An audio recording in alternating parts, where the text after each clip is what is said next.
मुंबई की एक IT company में एक लड़की काम करती है जिसका नाम है प्रिया।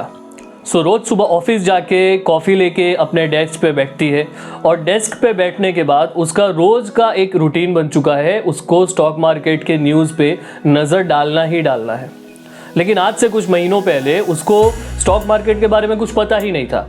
उसको ऐसा लगता था कि स्टॉक मार्केट जुआ है, गैम्बलिंग है, उसमें बस पैसे डूबते हैं, एटसेट्रा एटसेट्रा। और आप भी प्रिया की तरह नए हैं, ज़्यादा कुछ जानते नहीं हैं स्टॉक मार्केट में, और आपको भी प्रिया की तरह ही लगता है कि स्टॉक मार्केट जुआ है, गैम्बलिंग है।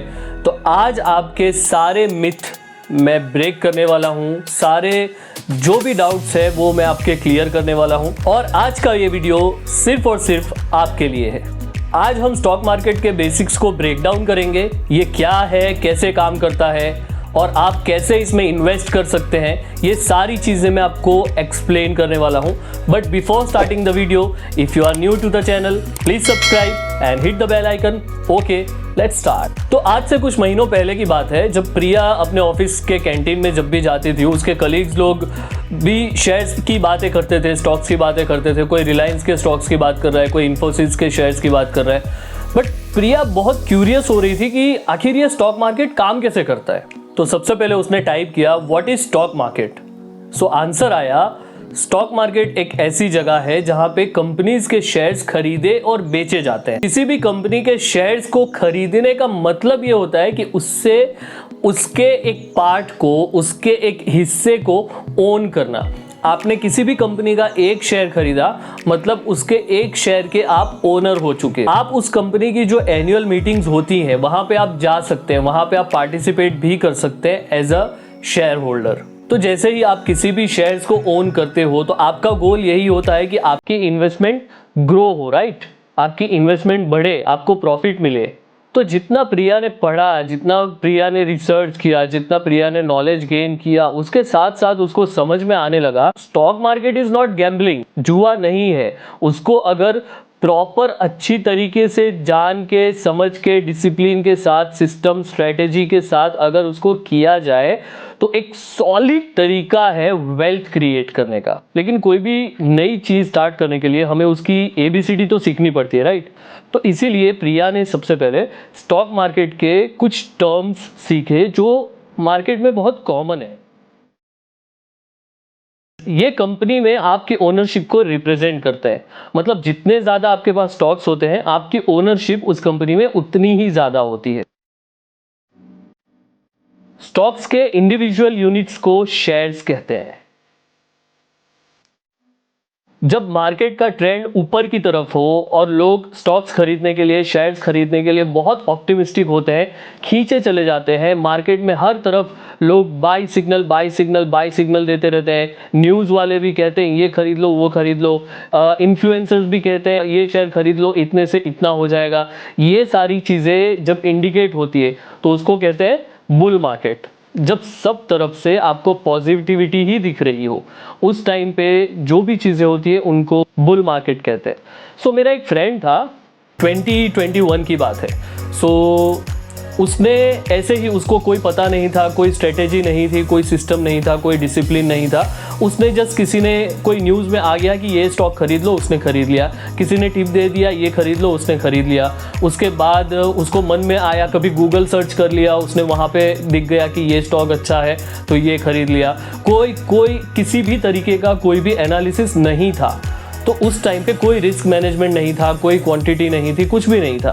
बट उसको हर चीज़ में प्रॉफिट ही होता जा रहा था, ठीक है। उस टाइम पे उसको हर चीज़ में प्रॉफिट ही होता जा रहा है और उसको नहीं पता है कि प्रॉफिट क्यों हो रहा है। उसको बस ऐसा लग रहा है कि मेरा लक है और मैं जो भी खरीद रहा हूँ बस सोना बन रहा है, बस उसमें अच्छा प्रॉफिट हो रहा है। तो एक दिन मुझसे प्राउडली कहने लगा कि यार देख, मैं जो भी स्टॉक खरीदता हूँ ना, प्रॉफिट ही होता है उसमें। मैंने बोला अच्छी बात है भाई, बुल मार्केट चल रहा है अभी तो प्रॉफिट तो होगा ही।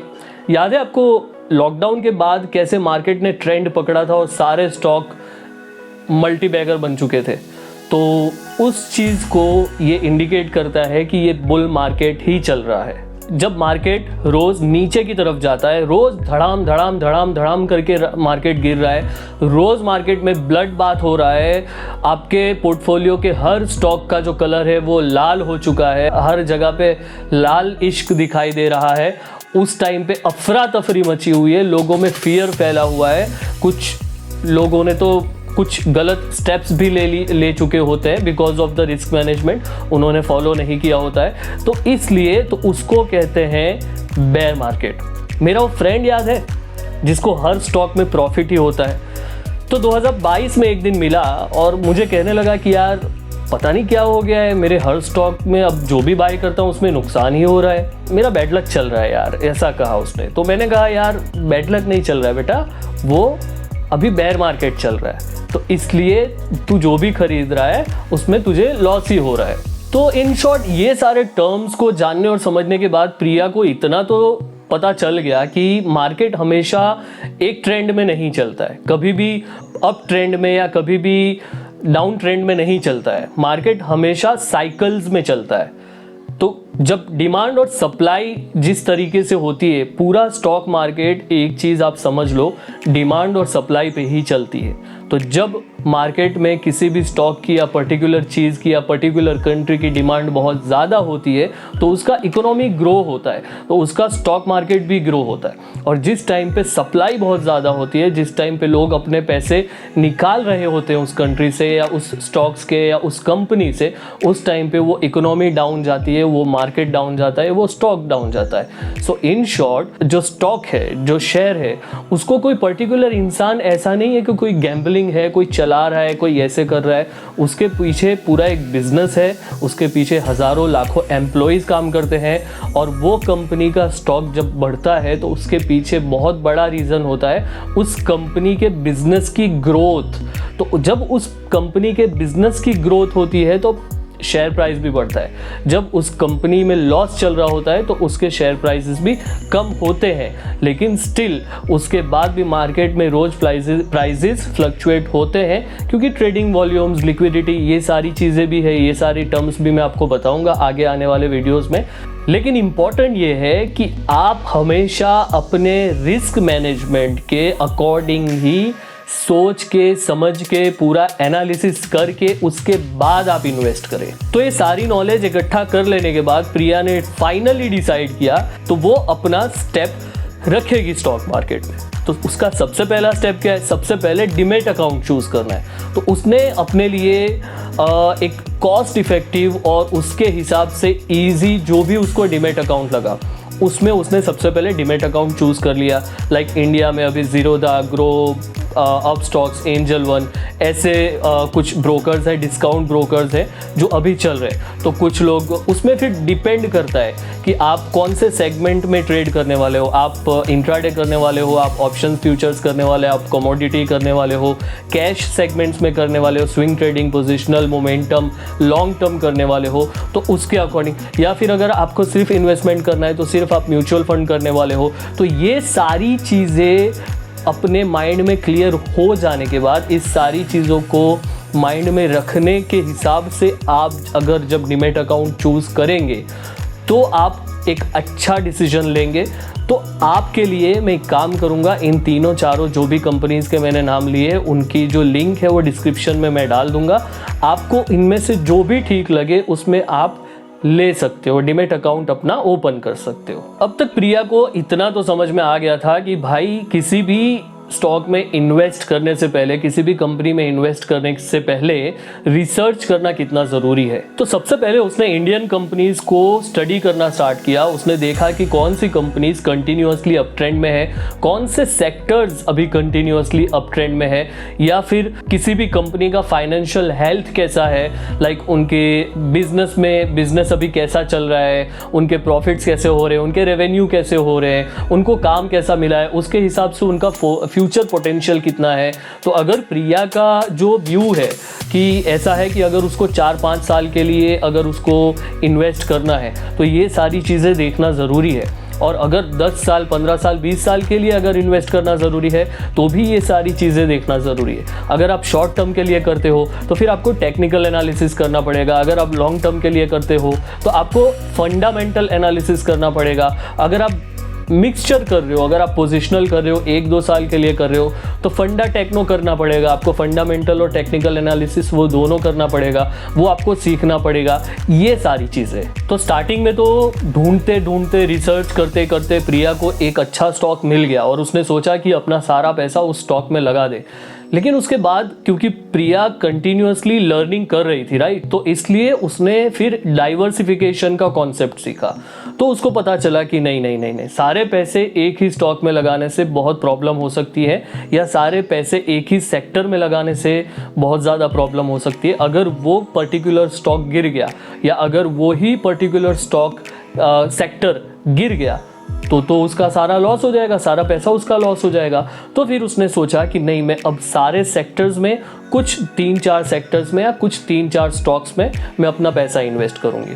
तो वो जो कहावत है ना कि don't put your all eggs in one basket, और एक कहावत है कि don't put all mangoes in one basket. अगर एक आम सड़ गया ना तो वो सारे आमों को सड़ा देता है। अगर एक स्टॉक का लॉस आपका बहुत ज़्यादा हो गया और आपने उसको बाय सेल नहीं किया है और उसी सेक्टर में दूसरे अपने स्टॉक्स रखे हैं, भले वो नहीं गिरे लेकिन वो कम प्रॉफिट में है, तो वो सारे प्रॉफिट्स को भी खा जाएगा, मतलब सारे मैंगोज़ को ख़राब कर देगा।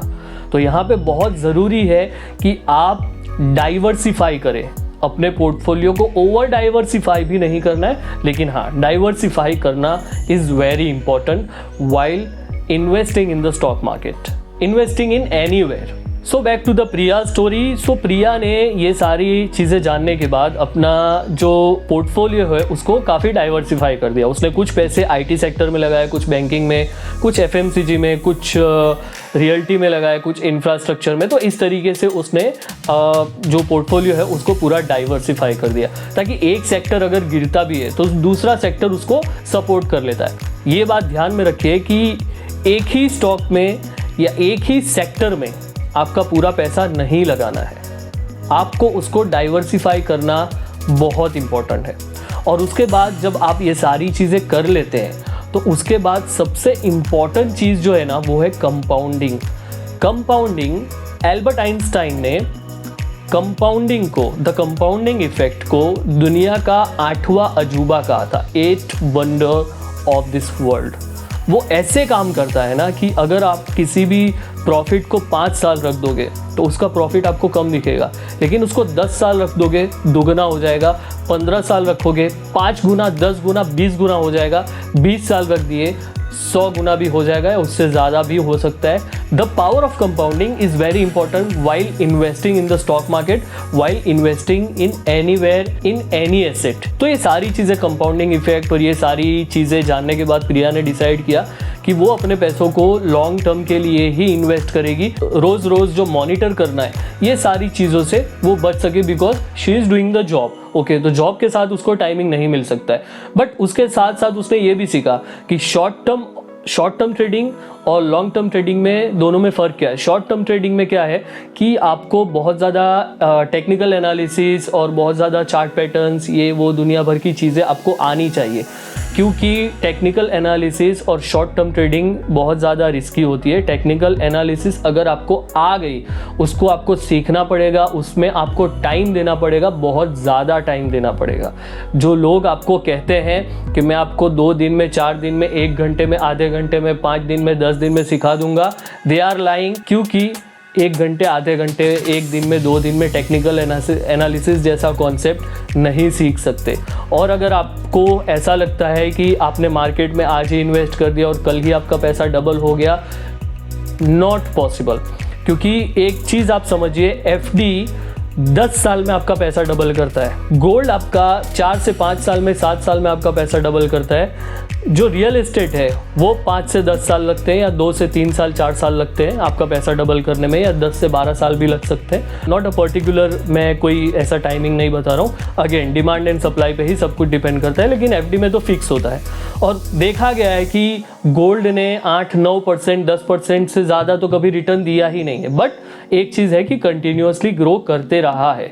तो आपको क्या करना है कि अपना पोर्टफोलियो डाइवर्सिफाई करना है। कुछ एफडी में लगा दो, कुछ लिक्विड फंड्स में लगा दो, कुछ गोल्ड में लगा दो, कुछ स्टॉक्स में लगा दो। अगर ट्रेडिंग करना ही है तो उसको पहले सीखो। अगर आपके पास टाइम है, आप ये सोचो, अगर आप बिजनेस कर रहे हो, ओके, अगर आप बिजनेस कर रहे हो तो आपके पास टाइम नहीं रहेगा, तो आप किसी ऐसे आदमी को अपने पैसे दे दो जो उस चीज़ का एक्सपर्ट है। अगर आपके पास टाइम ही टाइम है तो आप short term trading, intraday options वगैरह सीख लो, करो, लेकिन उन पैसों के साथ जो बचा खुचा पैसा है, सारे पैसों को मत स्टेक पे लगाओ। So back to the Priya story. तो एक दिन अचानक प्रिया ने देखा कि उसके सारे स्टॉक्स के जो प्राइसेस है वो नीचे गिरे हुए हैं।